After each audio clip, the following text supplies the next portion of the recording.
بسم الله الرحمن الرحيم إن الحمد لله نحمده ونستعينه ونستغفره ونعوذ بالله من شرور أنفسنا ومن سيئات أعمالنا من يهده الله فلا مضل له ومن يضلل فلا هادي له وأشهد أن لا إله إلا الله وحده لا شريك له وأشهد أن محمدا عبده ورسوله صلى الله عليه وسلم يا أيها الذين آمنوا اتقوا الله حق تقاته ولا تموتن إلا وأنتم مسلمون يا أيها الناس اتقوا ربكم الذي خلقكم من نفس واحدة وخلق منها زوجها وبث منهما رجالا كثيرا ونساء واتقوا الله الذي تساءلون به والأرحام إن الله كان عليكم رقيبا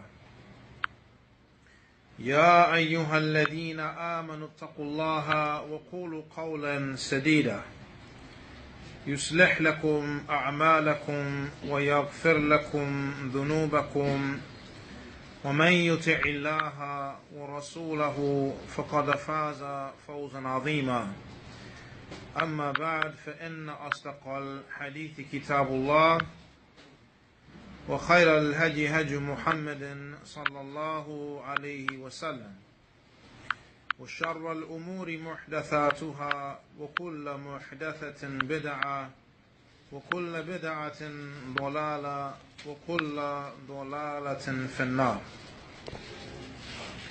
We continue with the explanation of the creed of Ahlis Sunnah wal Jama'ah by the noble Sheikh Muhammad ibn Salih al-Uthaymeen rahimahullah ta'ala rahmatan wasi'an.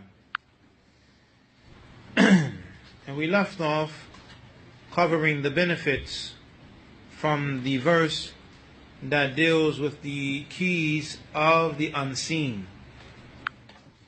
And so far we covered the matter that Allah is the one who knows when the day of judgment will be. And this is only Allah subhanahu wa ta'ala who has this knowledge. As we covered, the Prophet Muhammad sallallahu alayhi wasallam himself, as well as the angel Jibreel, both of them, and they are the best of the messengers. Prophet Muhammad sallallahu alayhi wasallam, he's the best messenger of mankind, and Jibreel alayhi salam is also the messenger of Allah from amongst the angels, and he's the best of the malaika. Even them two being upon the high status that they have, they are not aware of the day of judgment, when it will be. Also we covered that Allah is the one who sends down the rain, which brings forth the produce out of the earth. No one knows when this is going to take place, for the knowledge is with Allah subhanahu wa ta'ala alone. We also covered that no one knows that which is in the wombs. When a woman becomes pregnant, Allah Azza wa Jal is the one who is all aware of the condition of the embryo. Allah knows from the beginning of the pregnancy and prior to that. But Allah knows whether the child is going to be a male or female. Allah knows how long the child will live. Allah knows whether the child will be a person of righteousness or a person of evil.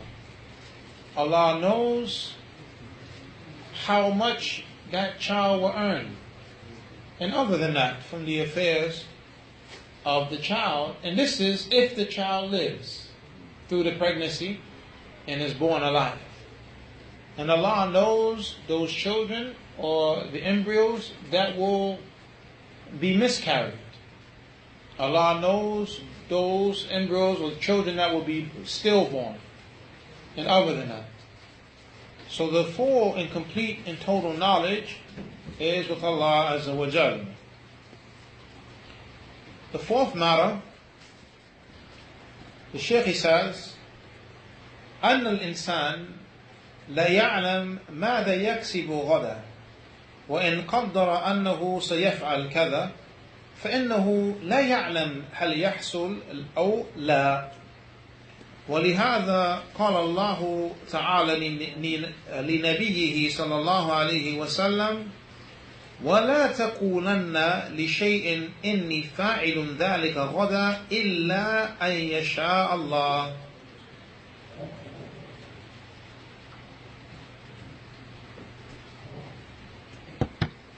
Shaykh Uthaymeen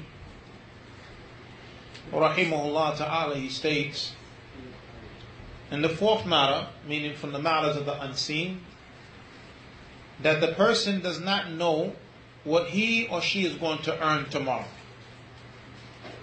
No one knows what's going to take place for them tomorrow.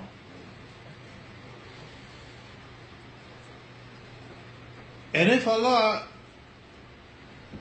decrees that the person does a matter, or he's going to do a matter,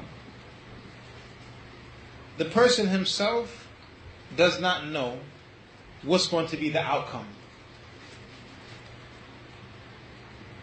He doesn't know what's going to be the outcome. Tomorrow, or let's say tonight, the person has the intention to go to Jum'ah tomorrow.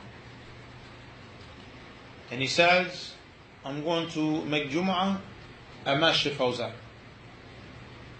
Or I'm going to make Jum'ah at Masjid Nurullah. Or any other masjid. But then the individual wakes up late. Or later than he wanted to. He didn't get an early start.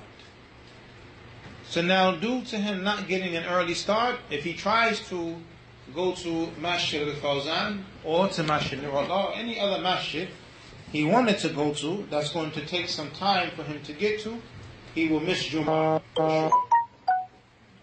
So now he has to go to the masjid that's right around the corner from his house. He didn't know that that was going to happen. He didn't plan for it to happen. And now that he realizes he has to go to the local masjid, he doesn't know what's going to happen and what's going to be said in the khutbah. And who's going to be present there, giving the khutbah. He goes to the masjid, and behold, the person he wanted to go and listen to at Masjid Fawzān or at Masjid Nurullah, any other masjid, he's giving the khutbah right there at the local masjid. He didn't even know. But Allah knows prior to it taking place. But this is just an example to show how limited the knowledge of a person is. We have knowledge. We are intelligent human beings. However, there is a limit to our intelligence. There is a limit to our knowledge. We don't have complete, unrestricted knowledge. We don't have complete, unrestricted knowledge. Yes? Is it true that we only use 10% of our brain? Allah knows best. Maybe each person uses a certain amount. I don't know if we all use the same amount. You may use 80% of your brain because you ask some smart, intelligent questions. And then another person uses 5% of his brain. So I don't know. Allah knows best.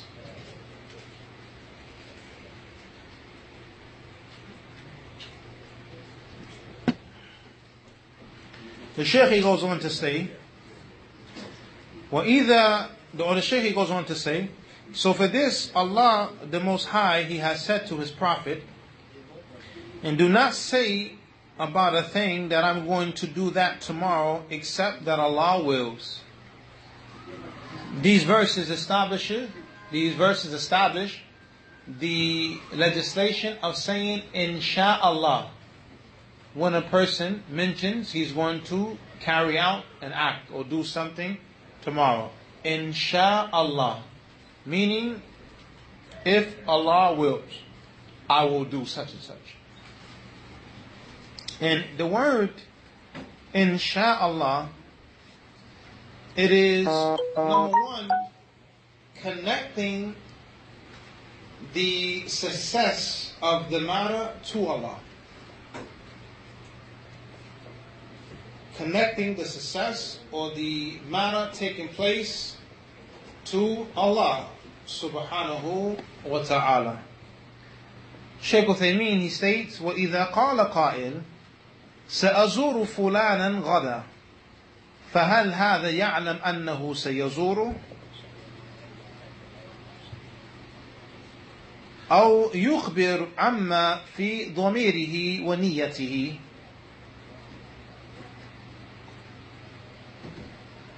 If a person says, I'm going to visit so-and-so tomorrow, does he know for sure that he's going to visit him? Or is it the case that he's just informing of that which is in his heart and in his intentions, that which he wants to do?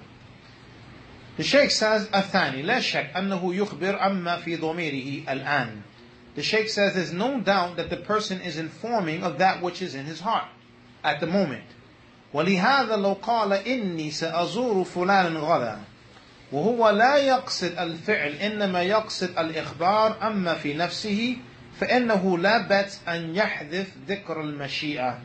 أما إذا أراد بقوله سأزور فلانا غدا يريد الزيارة بالفعل فهنا لابد أن يكون مقرونا بالمشيئة لقوله تعالى ولا تقولن لشيء إني فاعل ذلك غدا إلا أن يشاء الله.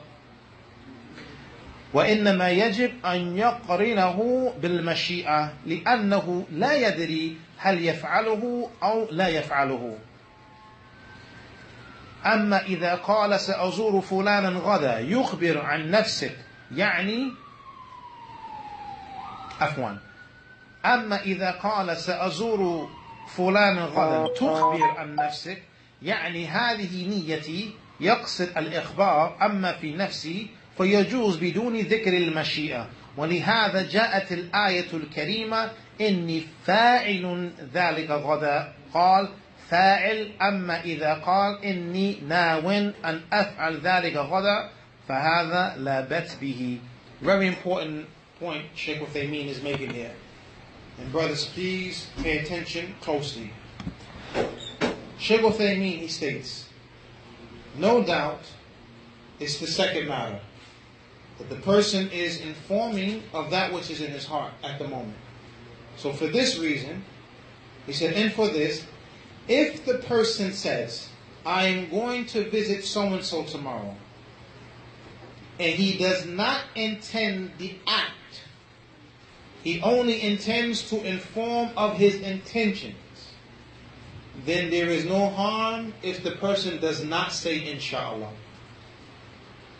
Again, if the person says, I'm going to visit so-and-so tomorrow, and he does not intend that he's going to do the act, but he's only informing of his intentions, meaning I intend to visit so-and-so tomorrow. He's not saying, for sure I'm going to visit so-and-so tomorrow. I intend to visit so-and-so tomorrow. That's the meaning of, I'm going to visit so-and-so tomorrow. Our brother's in a hospital. An announcement is made. Brother Abdullah, he's in Lincoln Hospital. Visiting hours is between, and the brother says, I'm going to visit him tomorrow. Meaning he intends. In this case, if this is what the intent is, that he intends to visit him tomorrow, then he does not have to say Insha'Allah, because he's only mentioning what his intentions are. However, if the person intends, when he says, I'm going to visit so-and-so tomorrow, meaning he's going to do the act of visiting, in this case it is a must that he adds to his statement or connects to his statement, Insha'Allah. So when you say that you're going to do something tomorrow and you intend the act, you have to say Insha'Allah. But if you're just informing about your intentions, you don't have to say Insha'Allah. You're just saying what you intend. It's like saying, I want to visit him. Or I plan to visit him. Just making intentions. Or you're just mentioning your intentions. But now, I am going to visit him tomorrow. With the intent of the act, you have to say Insha'Allah. The beautiful benefit from Shaykh Uthaymeen. He says, may Allah have mercy upon him, this is due to the statement of Allah. And do not say regarding anything that I am going to do that tomorrow except that Allah wills. The Shaykh, he says, indeed it is obligatory to connect the act to the will of Allah, the Mashiach. Because the person does not know whether or not he's going to do the act.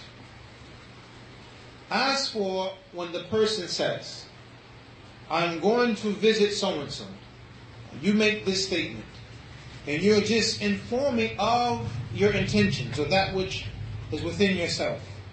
Meaning you're saying this is my intent. Like you say, I intend to visit the brother tomorrow. And you're informing of that which is within yourself. In this case, it is permissible to say this without mentioning the will of Allah connected with it, without saying Insha'Allah. And so for this, the noble verse has come. Look at the wording. Indeed, I will do that tomorrow. What's the key word here? I will. No. Indeed. Huh? Do. Do. Do is the key word here. Fa'il. One who does. One who carries out the action.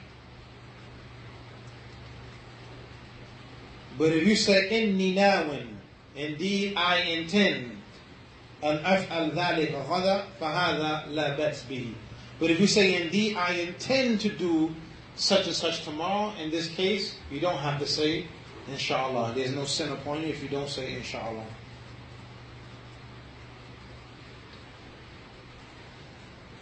If a person doesn't say Insha'Allah when he means that he's going to do the action, what is the condition of this individual regarding him not saying Insha'Allah?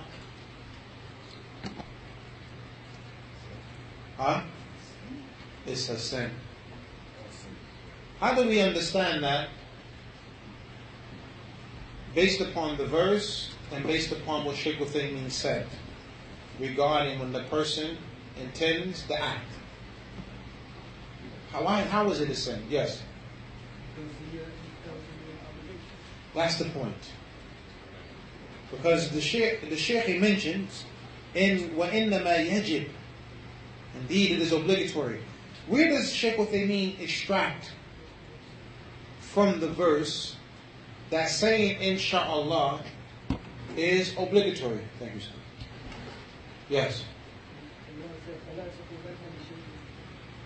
Wala. Don't. So the la here is what? Nafiya or nahiya? Nahiya. Because the la, don't, is this the la of negation or the la of prohibition? The la of prohibition. Don't do. Not negation. This is prohibition here. And what's the origin of a prohibition? It's haram, or at least the origin of a prohibition is forbiddance. That's the They said أصل النهي التحريم. أصل النهي التحريم. النهي. The origin of the prohibition is forbiddance. Until there comes a text which establishes that the prohibition is a prohibition of dislike and not a prohibition of forbiddance. But there are two types of prohibitions. The al-nahi al-tahrim and then al-nahi al-takrih. You have the prohibition of forbiddance and then the prohibition of dislike. The prohibition of forbiddance, if you stay away from it, seek in the face of Allah, you get a reward. If you do it without a valid reason, opposing the commandment of Allah, you get a sin and you are entitled to be punished by Allah.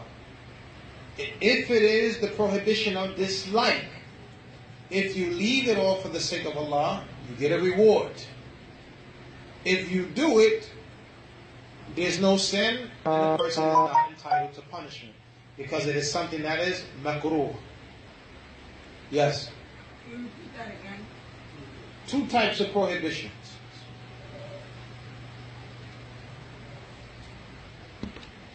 Prohibition of forbiddance, or al-nahi al-tahrim, or al-nahi lit-tahrim. The prohibition that's there for forbiddance. Like the statement of Allah, وَلَا تَقْرَبُوا الزِّنَا. Don't go near adultery or fornication. What is that? When you have a girlfriend and you sleep with her, she's not your wife. Or a girl has a boyfriend and she sleeps around with him and he's not her husband. That's fornication or adultery, meaning having sexual relations outside of marriage. So you have to wait till you get married. So be patient, hang in there, alright? So that prohibition, or the law here, don't, is for forbiddance. Don't go near adultery or fornication. But then you have, sometimes, the wording is a wording of forbiddance, but it's not prohibited, it's a dislike. Who can give an example? Like where in the text it says, don't do such and such. But what's intended is that this act is disliked and not that the act is prohibited. Who can give an example? Yes.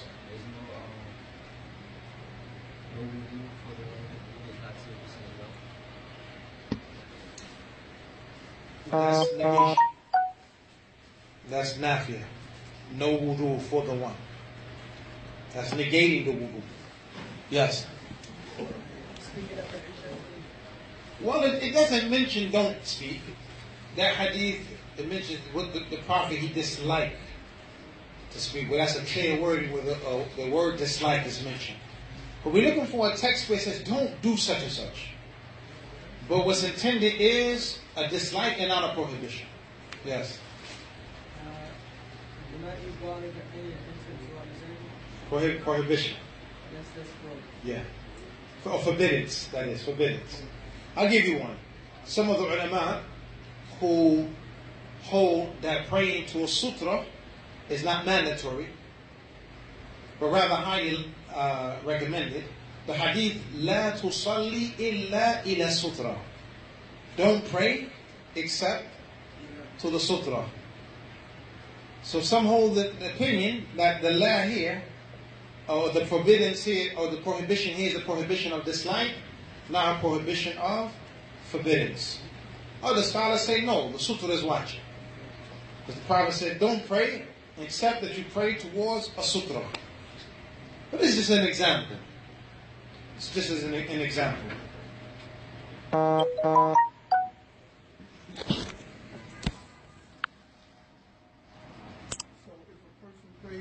the sutra, they don't get a sin? If the opinion is that it is mandatory, the sin, yes. But if the opinion is that it is recommended, highly recommended, then there's no sin.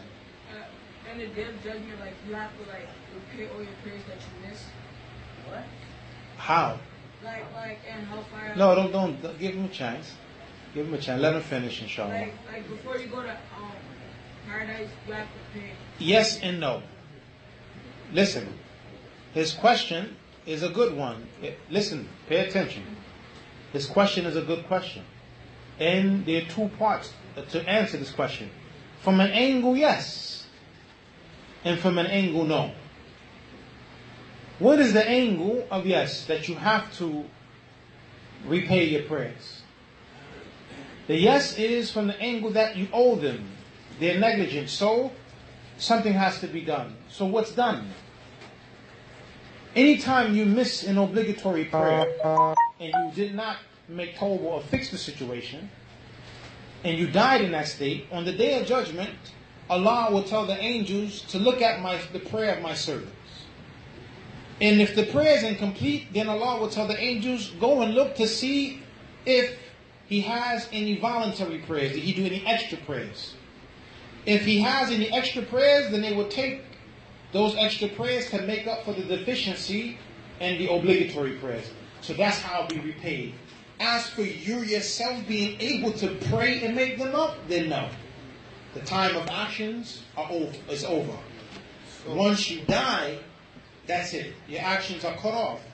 As the Prophet ﷺ mentioned, إِذَا مَاتِ ابْنُ آدَمْ انْقَطَعَ عَنْ عَمِلِهِ إِلَّا مِنْ ثَلَاثَةٍ صَدَقَةٍ جَارِيَةٍ وَعِلْمٍ يُنْتَفِعُ بِهِ وَوَلَدٍ صَالِحٍ يَدْعُو لَهُ. That when the child of Adam dies, his actions are cut off. Meaning that's it. Except from three things. Be patient. A continuous charity. And what's meant by this, that a person gives charity and the people still benefit from it after his death. Like a person donates some books to the Masjid, and the people, they read the books. A person donates a carpet to the Masjid, the people pray on the carpet. A person builds a Masjid, the people, they pray in the Masjid and they learn in the Masjid. This charity is continuing even after his death. The second is knowledge that is benefited from. Whatever you teach people, and they carry that knowledge after your death, whatever they do from that knowledge that they learn from you, you get a good deed while you're in your grave. You have children, you teach your children about Islam and how to be Muslims. Every time they practice something that you taught them, you get a good deed. Their adherence to the religion which you taught them, you get a good deed without taking from their reward. And the last matter is a person who leaves behind a righteous child that supplicates for him. You teach your children to be righteous. And when you die, they make dua for you. They make dua that Allah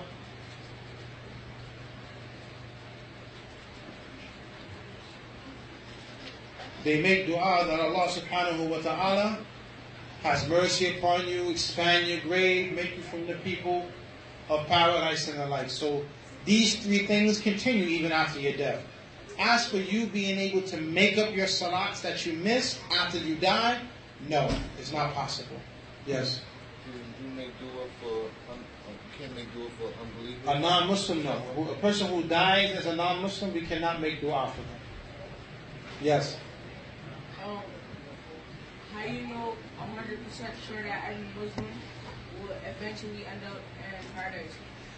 Because the Prophet said it. Sallallahu Alaihi Wasallam. That the person who has the smallest amount of faith, he will come out of the hellfire. And then the Prophet mentioned the last of the Muslims to come out of the hellfire. So all Muslims will go to paradise. But now, here's the thing that we're not 100% sure of. That everyone who dies, we're not 100% sure that that person truly died as a Muslim. Although outwardly they showed that they was a Muslim, we're not 100% sure. Right now, none of us are 100% sure that every person sitting in this masjid right now is a Muslim 100%. We don't know that. it's possible that there may be a munafiq, somebody pretending to be a Muslim, sitting right here in the masjid. Allah knows best. We don't treat the people like that though, but that's possible. So when a person from amongst the Muslims die, we don't say for sure, oh, he's going to paradise. We don't say that because we don't know what the person held inside of his heart. So we say we hope that the person goes to paradise. We pray that the person goes to paradise. We hope that Allah has mercy for, like that. But we don't say 100% sure so-and-so is going to paradise. We don't know how the person died. Well, if you miss Fajr in the morning, you can't make Fajr. If you missed it unintentionally, you can make it up. If you missed it intentionally, you cannot make it up. It won't go be accepted. Huh? It won't be accepted. Even if you do it because it's outside of the proper time. And what the prayer is ibadah as mu'aqqata. Ibadah mu'aqqata. What's meant by ibadah mu'aqqata? Worship that has to be done at a specific time. After that, As Allah mentioned, إِنَّ الصَّلَاةَ كَانَتْ عَلَى مُؤْمِنِينَ كِتَابًا مَوْقُوتًا. Indeed, the prayer is at fixed stated times upon the believers.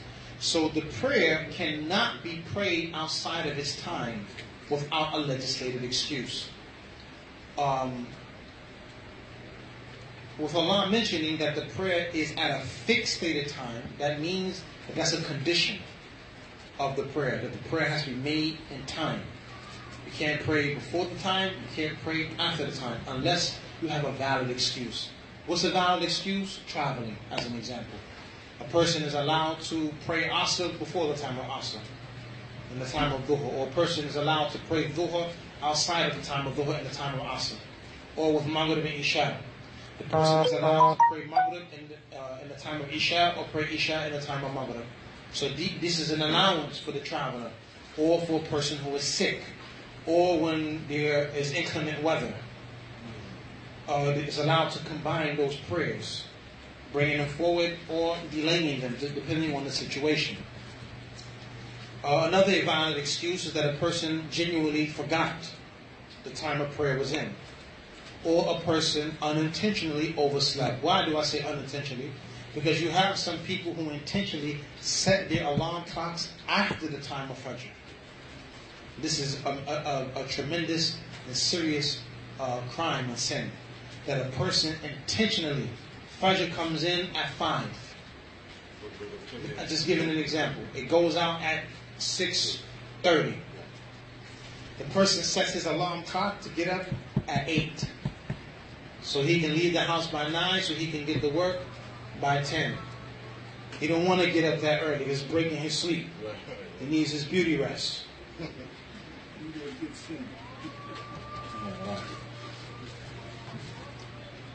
So him intentionally setting his clock after the salat time means he intends to intentionally oversleep the time of the salat. And the ulama, you find from the ulama those who say that it is mandatory, especially upon the one who has a hard time getting up in the morning, he has to set his alarm clock if he has it. Mandatory. Because what leads to that which is obligatory is obligatory. There's a principle, مَا لَمْ يُتِمْ الْوَاجِبْ إِلَّا بِهِ فَهُوَ وَاجِبْ. Whatever an obligation is not completed except with that matter, then that matter itself becomes an obligation. So this is why they say setting the alarm clock is obligatory, because praying Fajr on time is obligatory. And if the alarm clock is what's going to wake you up to pray Fajr on time, then setting the alarm clock becomes an obligation, just as praying Fajr on time becomes an obligation. Let me try to get through this and hold the question until try to leave some time. What time are we praying tonight? 9. Inshallah, I'll leave some time for the questions of the brothers. Tell you. So again, if the person intends that he's going to do the action tomorrow, it is prohibited for him to say that he's going to do the act tomorrow, except that he says, inshallah. But if his intent is to just inform of what his intentions are, then it is allowed for the person to say what his intentions are without saying, inshallah. The fifth and last matter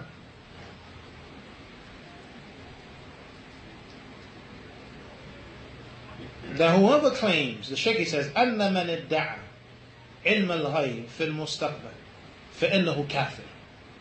Whoever claims to have knowledge of the unseen, of what's going to happen in the future, this person is a disbeliever.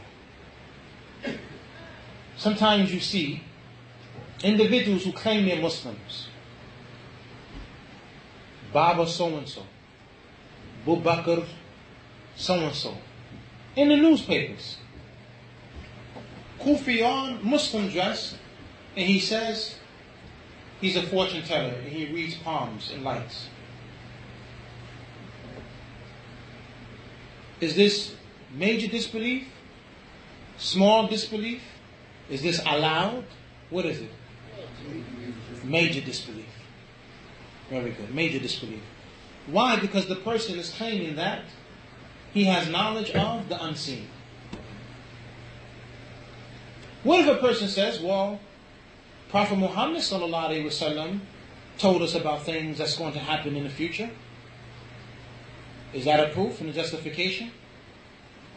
What you say? What if the person says, well, Prophet Muhammad, he spoke about things that's going to happen in the future. Why can't I?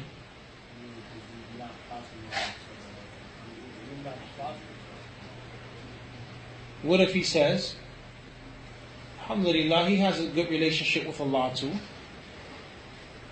Allah speaks to his heart. You don't know what to say? I know. Get far away. What do you say? He said if Prophet Muhammad, Allah is very close, right? No, I didn't say that. If there is a person claiming that he can read your palm and can tell your future by reading your palm, is this major disbelief, a lesser form of disbelief, or is it okay? Major disbelief. Okay. What if now the person, you tell him, you can't do this is major disbelief. He says, well, Prophet Muhammad knew the future. He uses that as an excuse to justify what he's doing. What do you say in return? Say that again. Last time. Now leave him alone. Last time. The Prophet Muhammad ﷺ, pay attention, he used to repeat things 3 times. Why? For a number of reasons. One, to put emphasis and to show the importance of what he is saying. And to repeat so possibly somebody didn't hear the first time. So you repeat it a second time. Maybe the person didn't hear the second time, but for sure you should hear the third time. So, I say to you, the person says, as a response to you telling him that what he is doing of reading palms and telling the future is major kufr, he responds to you by saying, well, Prophet Muhammad, he used to tell the future. What do you say in response to him? Be patient. Let the brother answer. How you know Prophet Muhammad said that for sure? Where's it documented at? In the hadith. And the hadith is the Qur'an, right? The hadith explains the Qur'an. So, I wouldn't know what to say. Then you have to run too. Real fast. And why I say they have to run and get away?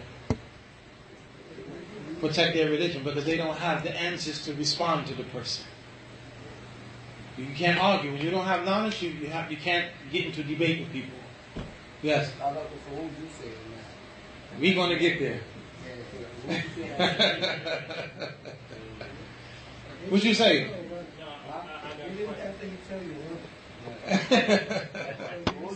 Yes, Sheikh. Tell him, tell everything teacher by Wahai, by way of Wahai. That's one point. That the Prophet ﷺ, he was able to tell the future due to the revelation that came to him. Because Allah will reveal things to him. He was not able to just tell the future by his own will. It was only by the revelation. As Allah mentions, وَمَا يَنْتِقُ عَنِ الْهَوَىٰ In huwa illa wahyuha. And he doesn't speak from his desires. It is only revelation that's revealed to him. So now what happens when the person responds? He says, well, Allah speaks to me too. What's your response? Yes. How you know it's shaitan? I make my salat, I pray 5 times a day, I fast in Ramadan, I pay my zakat. Alhamdulillah, I've made Hajj 10 times. Have you made Hajj 10 times? Alhamdulillah, I pray at night, the night prayer. My feet get swollen. Look at my feet. I was up and praying last night, all night. What do you mean Allah doesn't speak to me? And it's shaitan. How you know it's shaitan?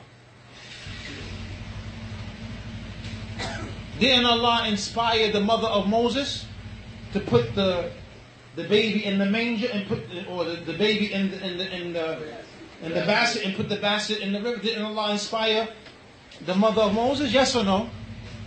Huh? So then people can be inspired if they're not prophets, right? Okay, didn't Allah inspire the mother of Isa? So why can't Allah inspire me to know when I look at the palm a certain way that I know what's going to happen to the person? You have to run too, huh?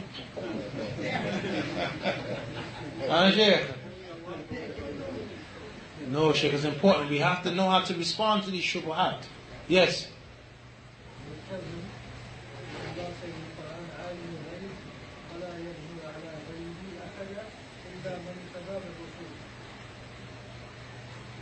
But I just mentioned some incidents where other than prophets and messengers were inspired. The mother of Musa, she was inspired. Allah mentions that she was inspired in the Qur'an, brother. Listen, the word says inspired. The mother of Isa, she was inspired, right? Yes or no? Yes or no? What? Listen, was the mother of Musa inspired? Yes or no? Was the mother of Isa inspired? Are they prophets and messengers? So hold on, let me finish. I listen to you quote the verse. So it's possible for someone other than prophets and messengers to be inspired. Yes or no? Based upon the Qur'an. Even the hadith. Right? Umar ibn Khattab. What was he? Muhaddath. Someone who was inspired. So why can't I be inspired? Musa was a baby. He had what revelation? Musa was a baby. What revelation? See, now this is where you have to trap the person out. From the aspect that there is no prophet and messenger after Prophet Muhammad sallallahu alaihi wasallam. That's number one. As for the matter of inspiration, the ulama, they explain that what it is the person being given a good thought, a good idea. That's the meaning. Not revelation in the manner of the revelation that the prophets and messengers receive.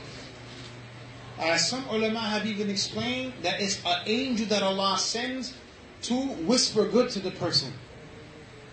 Like a good, if we say good intuition. I had a good, something told me not to go down that block. Times, because every one of us, we have an angel with us that encourages us with good, and the angels that protect us. And from that is the angels, when they do whisper to us not to do a certain thing, or to stay away from us. And that's from Allah's protection, first and foremost, and then after, the malaika. So you see the point here? Number one, there is no more prophets and messengers after Prophet Muhammad sallallahu alaihi wasallam. So nobody is receiving any revelation from Allah. If the person tries to say, but others were inspired, the inspiration was not revelation. Okay, the inspiration was a matter of bringing about a matter of good. And as for Umar ibn Khattab radiyallahu anhu, the Prophet sallallahu alaihi wasallam said that if there was to be a prophet after me, then it will be Umar. Why did the Prophet say this? Because Umar ibn Khattab, due to his righteousness and insight, he would say things or suggest matters, and then Allah will send down revelation to agree with what Umar ibn Khattab suggested or what he said. But that doesn't make him a prophet. That doesn't make him one who knows the unseen and can tell the future. Yes. So what you trying to say was like the Quran wasn't made when Musa's mom, right? Of course not. Different times.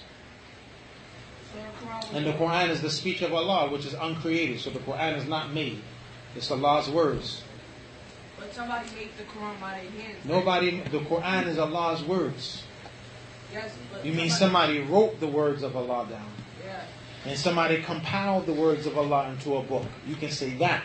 But nobody made the Qur'an. The Qur'an is Allah's speech, which is uncreated. We cannot say that the Qur'an is made. As for this material that the Qur'an is covered in, that's made. The papers that the Qur'an is written upon, that's made. As for the speech itself, the Qur'an is the speech of Allah, is uncreated. And that's the creed of Ahlis Sunnah wal Jama'ah. We do not say that the Qur'an was made. Qur'an is the speech of Allah. It's not made. When we pick up the book, do we say this is the Qur'an? Yes, that's the Qur'an. We don't say like the people say, oh, that's not the Qur'an. No, that's the Qur'an. It's Allah's speech there. That's the Qur'an. But it's wrapped in a book. But it's still considered to be the Qur'an, and we still have to respect it. Yes. Yes. My question about that was like, I think I heard this story. I don't know if it was true, but like somebody stepped on the Quran, I think, or threw it on the floor, I think, and they turned into like I forgot, but like their backbone was so bad, and Allah knows best. But like, what would happen like if you disrespect the Quran? If a person intentionally disrespects the Qur'an in that manner, then the person is no longer a Muslim. And this is me generally speaking. Number 6, or the next matter. Huh? Let's go back. No. Jazakallah khairan. So, yes. Yes, soothsaying is haram. Now, the Prophet ﷺ mentioned, whoever goes to a soothsayer, من أتى كاهنا وسأله عن شيء لا تقبل له صلاة 40 يوما وكما قال صلى الله عليه وسلم. This is another proof we use. Whoever goes to a fortune teller or a soothsayer and asks them anything, their prayer is not accepted for 40 days. Another hadith says, or another narration states, من أتى كاهنا فسأله عن شيء وصدقه فقد كفر بما أنزل على محمد صلى الله عليه وسلم أو كما قال صلى الله عليه وسلم. And whoever goes to a soothsayer and asks the person something, and then he believes what the soothsayer says, the person has disbelieved in that which has been revealed to Muhammad sallallahu alaihi wasallam. So it's very important that, number one, we do not go to any soothsayers, any fortune tellers. Whether we lose something or we're trying to find something out, we do not go to them, ask them anything. Number two, what is connected to this is the reading of the horoscopes. People read their horoscopes. A person is born at a certain time of the year, his sign is such and such, and then he says, I'm a Gemini. So I'm going to go read what's the horoscope for the Gemini today. Yeah, every day they have it there. So the person goes and reads it, and it says, you're going to be coming into good fortune. And you believe, you say, that's some money coming. No, this is disbelief, major disbelief. But to read it, just to read it, is similar to just asking the question. And that will cause the person's salat not to be accepted for 40 days. Just reading it. You're going to see what it says. Same thing with the fortune cookies. I know they taste good. Don't read that paper. And definitely don't believe what it says. Because look at it, fortune cookie. How about you didn't know? This is different if a person is ignorant. Yes. the reason why I say inshallah? We say inshallah because we don't really know whether or not we're going to carry it out. We don't know the future. So if we intend that we're going to do the act, we have to say inshallah. But if we're only just speaking about our intentions, and not that we're actually going to do it, then you don't have to say inshallah. Yes? Sometimes we have pieces of Quran here. We have a lot of kids. Sometimes they drop the Quran like little pieces. What we should do with those pieces? Burn it. And I get that from what Uthman ibn Affan did when there were differences taking place in the recitation. So Uthman united the Muslims upon one qira'ah, and the rest of the masahif, the mushafs of the Qur'ans, he burnt them. No. So the Qur'an can be burnt. And this was by ijma' of the Sahaba. Yes? So like if you see like red pieces of the Quran, like it was like you should burn it. You should burn it. That's the best way to get rid of it. like not sit on the floor, I would put that on the like put it somewhere else. Right, but then at the same time, once it's destroyed, but it's still Allah's name and stuff, Allah's words, you should burn it. How about we throw it on the trash? You shouldn't do that. You should not do that. Throw it in the trash. You should burn it. That's the best way. Say that again? Buried? Yeah, I believe, yes, that's from the fatwa of some of the ulama. How do we take care of it? We shouldn't just be negligent regarding the Qur'an. There's no certain wrap that you have to put it in, and no certain ceremony. You have to hold it a certain way. You're raising it up onto the shelf, or you kiss it before you put it back. None of that. But you try to put it in a place where it's not going to be damaged. Take care of it. You read it. Don't be getting food and stuff on it. You get a stand for it like that. There's nothing wrong with that.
Now,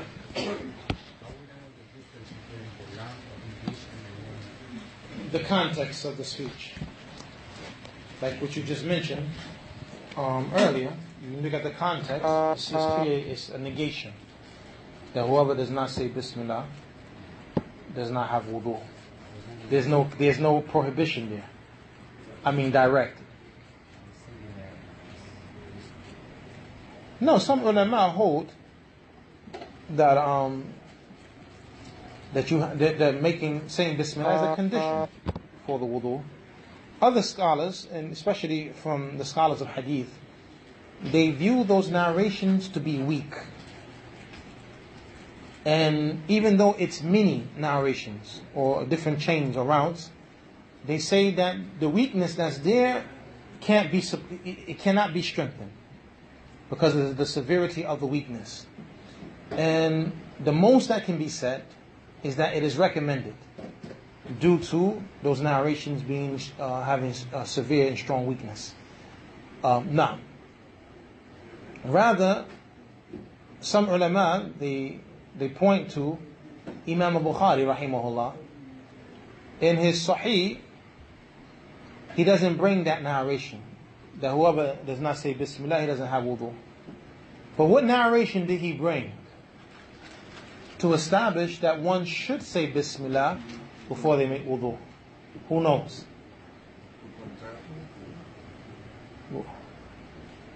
The narration that mentions saying Bismillah before a man has relations with his wife.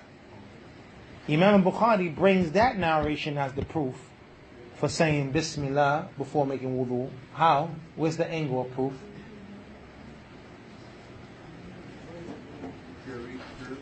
Now the angle of proof is that if it is legislated for a person to say Bismillah when he's about to have relations, then even more so for the matter of purification.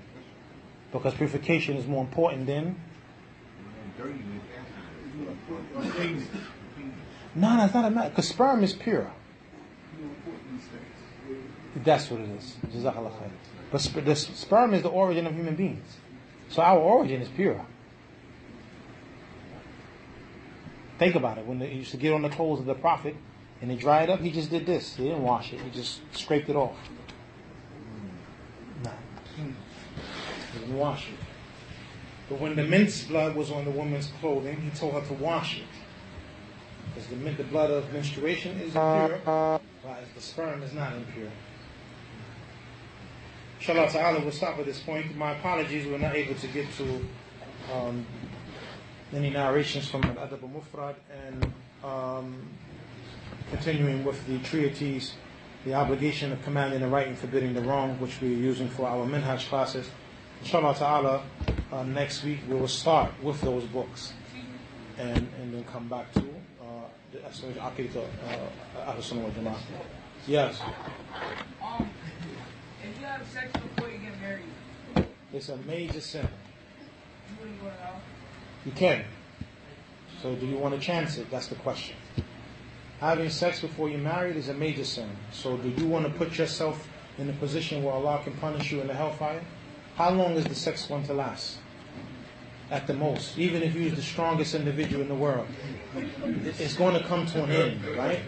So is that time of pleasure that you're going to experience, whether it's an hour, 2 hours, maybe 5 minutes, maybe 2 minutes, whatever it is that short time of pleasure worth being in the hellfire for any amount of time?